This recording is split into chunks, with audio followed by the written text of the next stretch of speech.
ایک شخص کو دیکھا نماز پڑھ رہا تھا اور غلط نماز پڑھی. اسے آگاہ کیا کہ آپ نے درست انداز سے نہیں پڑھی نماز. تو کہنے لگا اللہ قبول کرنے والا ہے. تو دیکھیں نا, یہ تو جہالت ہوئی نا کہ آپ کو آگاہ بھی کیا جا رہا ہے کہ نماز کا یہ طریقہ جو آپ نے پڑھا یہ درست نہیں تھا, یہ غلطی کی ہے آپ نے, نماز میں یہ چیز آپ نے چھوڑ دی, واجب چھوڑ دیا, نماز واجب الادا ہو گئی, یا فرض چھوڑا تو نماز فاسد ہو گئی. لیکن کیا ہوا, چاہیے تو یہ تھا کہ جب پتہ لگا تو اب اس پر عمل کیا جاتا. لیکن کہتے ہیں اللہ قبول کرنے والا ہے. اگر یہی بات لے لی جائے تو پھر کیا ضرورت ہے وضو کرنے کی, بغیر وضو ہی کھڑے ہو جائیں اور یہی جواب دیں کہ اللہ قبول کرنے والا ہے. تو خدا را عقل کے ناخن لیں.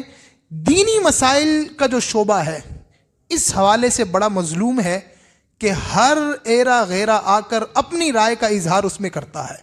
آپ ذرا غور کریں, آج اگر آپ کے پاس کوئی آ کر کہے کہ یار مجھے سر میں بڑا درد ہے, مجھے بتاؤ میں کون سی گولی کھاؤں, تو اگر آپ کو نہیں پتا تو آپ اسے نام نہیں بتائیں گے, آپ کہیں گے بھائی جاؤ ڈاکٹر کے پاس. اگر کوئی آ کر آپ کو کہے کہ یار میرے پیٹ میں بڑا درد ہے, ذرا چھری نکال کے کاٹ کر چیک تو کرو کہ اندر کیا مسئلہ ہے, تو کیا آپ چھری اٹھا کر کاٹیں گے؟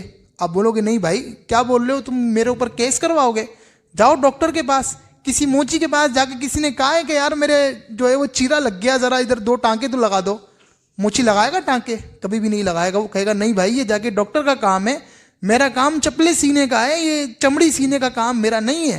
وہ آپ کو منع کر دے گا. لیکن آپ جا کر اگر کسی سے مسئلہ پوچھیں گے نا, چاہے وہ گدھا گاڑی چلاتا ہو, چاہے وہ چپلے سیتا ہو, چاہے وہ گوشت کا کام کرتا ہو, چاہے وہ کوئی بھی کام کرتا ہو, آپ جا کر اس سے تھوڑا دین کا مسئلہ چھیڑے, وہ آپ کو جواب دیے بغیر رہے گا نہیں. وہ اپنی رائے ضرور ظاہر کرے گا کہ میرے حساب سے تو یوں بنتا ہے. تو اسے تھوڑا عقل کے ناخن لینے چاہیے کہ جب تو اپنے حساب سے کسی کو دوائی نہیں بتاتا, تو اپنے حساب سے کسی کو میتھ کا, سائنس کا, انگلش کا کوئی مسئلہ حل کر نہیں دیتا, تو پھر تو اپنے حساب سے قرآن کی تفسیر کیوں کرتا ہے, تو اپنے حساب سے حدیث کی تشریح کیوں کرتا ہے, تو اپنے حساب سے دین کے مسائل کیوں بیان کرتا ہے.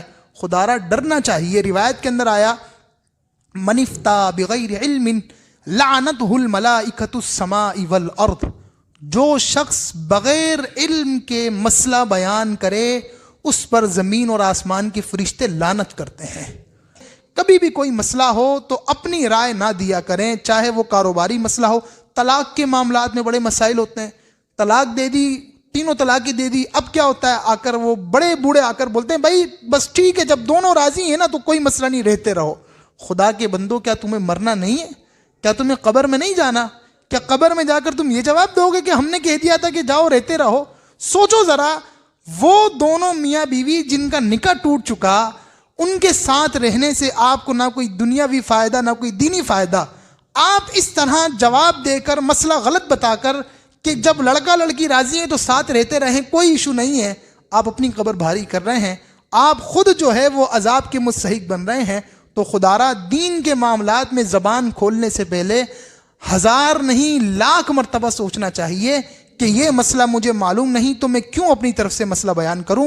صحابہ کرام علیہم رضوان سے متعلق آتا ہے کہ صحابہ فتویٰ دینے میں, شرعی حکم بیان کرنے میں بڑا ڈرتے تھے, بہت جو ہے وہ احتیاط سے کام لیتے تھے. یہاں تک آتا ہے کہ کسی صحابی کے پاس کوئی جاتا تو فتویٰ دیتے ہوئے گھبراتے, کہتے جاؤ فلاں کے پاس چلے جاؤ, جاؤ فلاں کے پاس چلے جاؤ, فلاں موجود ہے اس سے جا کے جواب پوچھو.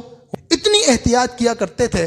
حدیث رسول کو لے لیجئے, آج ہمارے یہاں یہ بھی بڑا فقدان ہے, غلط حدیثیں مشہور کر دی جاتی ہیں. حضرت مولا علی نے فرمایا, جو بھی کوئی عقل والی بات, کوئی اقوال زری, کوئی اچھا قول ملے گا نا, سوشل میڈیا پہ آپ دیکھیں گے لکھا ہوگا حضرت علی, بریکٹ میں حضرت علی کا نام لکھ دیں گے, یا اوپر لکھ دیں گے حضرت مولا علی فرماتے ہیں, نیچے وہ بات لکھ دی, کوئی ریفرنس نہیں, کوئی حوالہ نہیں. حدیث شریف کے اندر ہے, نہ حدیث کا ریفرنس, نہ پتہ کہ حدیث بھی ہے یا نہیں. رسول اللہ فرماتے ہیں من کذب علی متعمدا فلیتبوأ مقعدہ فی النار, جو میری طرف غلط بات منسوب کرے, جھوٹی بات منسوب کرے, وہ اپنا ٹھکانہ جہنم میں بنا لے. ذرا سوچنے کی بات ہے, سوچیں. آپ کو پتہ نہیں حدیث میں, ہمارے یہاں بڑے بوڑھے بھی یہ کرتے ہیں, حدیث کے اندر ہے, حضور علیہ السلام نے فرمایا ہے, فلاں نے فرمایا ہے, غلط باتیں اپنی طرف سے ایڈ کر دیتے ہیں, حالانکہ کوئی حدیث نہیں ہوتی. ابھی دیکھنا رمضان آئے گا نا, وہ غلط حدیث ایک چلے گی کہ جس نے سب سے پہلے رمضان کی مبارکباد دی وہ جنتی ہو گیا.